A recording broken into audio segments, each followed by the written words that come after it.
여러분, 상반기 집값이 어떻게 됐을까요? 결론적으로 말하면 확 뒤집혔습니다. 쉽게 계속해서 올라가던 것이 떨어졌다는 의미예요. 얼마나 떨어졌느냐? 지금 보면 말입니다. 상반기 누적이에요. 누적. 예. 누적을 보면 마이너스 0.11입니다. 마이너스 0.11이에요. 상반기. 예. 그런데 작년에는요. 똑같은 기간을 보면 6.65% 올랐습니다. 6.65%. 작년에는 6.65%가 올랐는데 올해는 마이너스 0.11까지 떨어졌다. 확 뒤집힌 거 맞죠? 실제로 확 뒤집혔습니다. 확 뒤집혔어요. 지표가 말입니다. 그럼 왜 뒤집혔냐? 이제 이게 더 중요하잖아요. 왜 뒤집혔냐? 이게 여러 이유가 있지만 말입니다. 여러 이유가 있지만 뭐 대출 금리를 올린다든가 이자를 계속 올렸잖아요. 그죠? 그러다가 대출을 규제한다든가 이런 이유도 있지만 핵심은 말입니다. 이거 아닌가 싶어요. 서울 아파트 매물 증가율인데 바로 이게 양도소득세 중과를 한시적으로 배제하면서 매물이 훨씬 나게 늘어나는 거. 14.8%나 늘어났거든요. 이게 시장에는 가장 영향을 많이 줬다 이렇게 이야기합니다. 시장에는 가장 영향을 많이 14.8%가 매물이 늘어났으니까 말입니다. 이걸 한번 보세요. 지금 6월에 64,977입니다. 이게 아실에 나오는 겁니다. 아실에. 아파트 실거래가 시스템이요. 5월에 비해서 5월에는 56,815잖아요. 이게 5월 10일부터 시작을 했거든요. 5월 10일부터 양도소득세, 중과세 두 채면 20% 붙잖아요. 세 채면 30% 붙었죠. 그래서 두 채일 경우에 지방세까지 붙으면 두 채 중에 한 채를 팔 때 최고세율이 71.5%까지 뺏어갔어요. 강탈해 간 거죠. 세 채일 경우에는요 82.5%까지 가져갔어요. 그러니까 뭐 두 채 세 채 사서 집 있으면 다 뺏어간다 이거예요. 그런데 이게 윤석열 정부가 시작되자마자 이거 바로 없애버렸잖아요. 1년 동안 한시적으로 배제했잖아요. 그러니까 매물을 쏟아내는 겁니다. 실제 말입니다. 매물이 많이 늘어나기도 했습니다. 2월에도 4만 5,298채입니다. 여러분 이게 왜 중요한가 하면요. 서울에 필요한 물량이 보통 한 4만 5천 채에서 5만 채 정도 된다고 해요. 적정 물량이 4만 5천 채에서 5만 채 정도 된다고 하는데 지금 나오는 것은 벌써 적정 물량을 넘어섰죠. 64,977채입니다. 여러분 이렇게 되면 어떻게 될까요? 이렇게 되면 집값 떨어질 수밖에 없습니다. 집값 실제로 떨어질 수밖에 없어요. 적정 물량보다 훨씬 많잖아요. 적정 물량보다 많다는 것은요. 집값이 떨어진다는 신호다. 이렇게 읽을 수가 있는 겁니다. 그런데 문제는요. 아직까지 다 버티고 있어요. 매도자도 버티고 있어요. 매도자가 버티고 있으니까 거래가 안 일어납니다. 서울 아파트 거래 신고 건수가 4월 달에 1,752건입니다. 5월 달에는 29일까지 1,733건이에요. 건수가 거의 뭐 4분의 1 토막? 4분의 1 토막 났다는 거예요. 거래가 안 됩니다. 매물은 지금 엄청 넘치잖아. 56,815건이라는 매물이 있는데 그중에 지금 5월에 거래되는 게 1,733건이라고 이야기하니 거래 절벽은 당연하죠. 이제는 누군가 가격을 많이 낮춰줘야 돼요. 그래야지만이 거래가 될 수 있는 모양새가 된 겁니다. 그래야지만이. 아마 집값이 떨어질 수밖에 없는 구조 정확히 맞습니다. 여러분 실제로 많이 떨어집니다. 서울 아파트 가격은 0.03% 떨어졌습니다. 전국은 더 많이 떨어졌습니다. 0.04% 떨어졌고요. 수도권은요. 본격 하락세냐 대세 하락기냐 이렇게 이야기할 만큼 떨어집니다. 0.05%까지 떨어지고 있어요. 0.05%까지.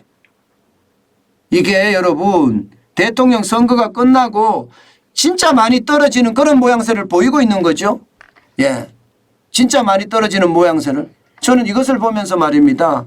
앞으로도 계속 떨어질 수밖에 없겠구나 이런 생각을 할 수밖에 없습니다. 기본적으로 매물은 계속 늘어나고요. 예, 서울의 적정 물량보다 훨씬 많아지니 이게 매도자들이 예, 깎아줄 수밖에 없는 매물을 예, 가격을 내려서 내놓을 수밖에 없는 그런 구조거든요. 제가 아시는 분도요. 예, 저기 도봉구에 아파트를 한 채 갖고 있습니다. 그걸 팔려고 처음에는요. 예, 처음에는 6억까지 호가가 가니까 6억에 내놨다가 점점 내렸습니다. 5억 5천까지 내렸다가 5억까지 내렸거든요. 최근에 4억 5천이라도 팔까 이런 이야기 합니다. 4억 5천이면 1억 5천을 다운시킨 거예요. 1억 5천. 엄청나게 내린 거죠. 엄청나게. 그게 현실입니다. 그게. 예, 지금 그렇게 되고 있습니다. 내리지 않으면 안 간다 이렇게 생각할 만큼 말입니다. 실제로 말입니다. 여러분 보시다시피 강북구 0.07% 지금 빠지고 있고요. 노원구 0.07%입니다. 은평구 0.05%고요. 서대문구 0.05%입니다. 다행히 도봉구는 이 정도는 아니지만 예, 강북이 지금 계속 떨어진다는 거 아니에요. 6월 4주차 자체가 말입니다. 이것을 보면 여러분 결국 지금 부동산 시장 전체적으로는요. 모양새가 대세 하락으로 가는 모양새예요. 대세 하락으로. 게다가 지금 금리 계속 올릴 거잖아요. 금리에 대한 부담이 커질 수밖에 없고 예, 게다가 경기 침체에 대한 예상도 계속 나와요. 금리를 올리면 영끌한 사람들 못 버티면 집 내놔야 되고요. 경기 침체가 이어지면요. 안 그래도 자영업자들 죽으라 소상공인들 죽으라 예, 소기업들 중소기업들 죽으라 하는데 예, 이제는 마지막 보루인 아파트 집도 내놔야 될 판이거든요. 그럼 지금 집이 더 많이 쏟아진다는 이야기잖아요. 오죽했으면 여러분 지금 상반기 집값이 떨어졌다 이렇게 나올까요? 서울만 떨어졌어요. 서울만. 서울, 경기, 인천, 세종, 대구, 대전, 전남까지 다 떨어졌죠. 서울만 떨어진 게 아니고. 예. 올란 데는 전북, 경남, 광주, 강원, 제주, 경북, 예, 충북만 올랐습니다. 나머지는 다 떨어지고 서울이 떨어졌다는 게 중요하거든요.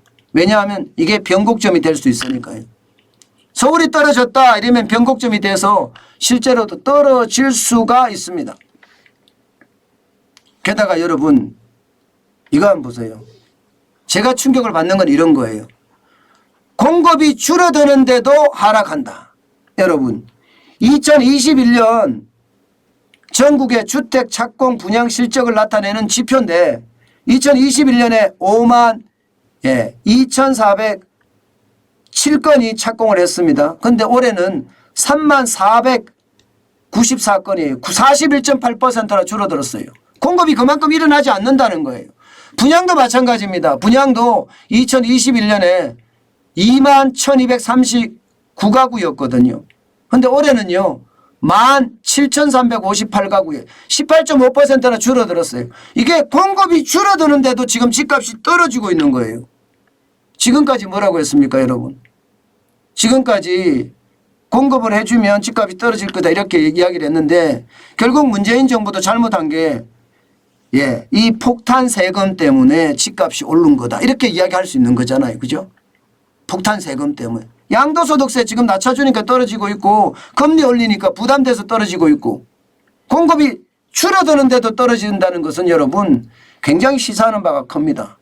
제가 이게 하락이 시작됐다 이렇게 읽는 것도 바로 이런 거예요. 공급이 줄어드는데도 집값이 떨어진다. 실제로도 말입니다. 집값 확 뒤집혔다 하는 그런 이야기가 예, 이게 건설산업연구원에서 발표한 하반기 주택시장 가격 전망입니다.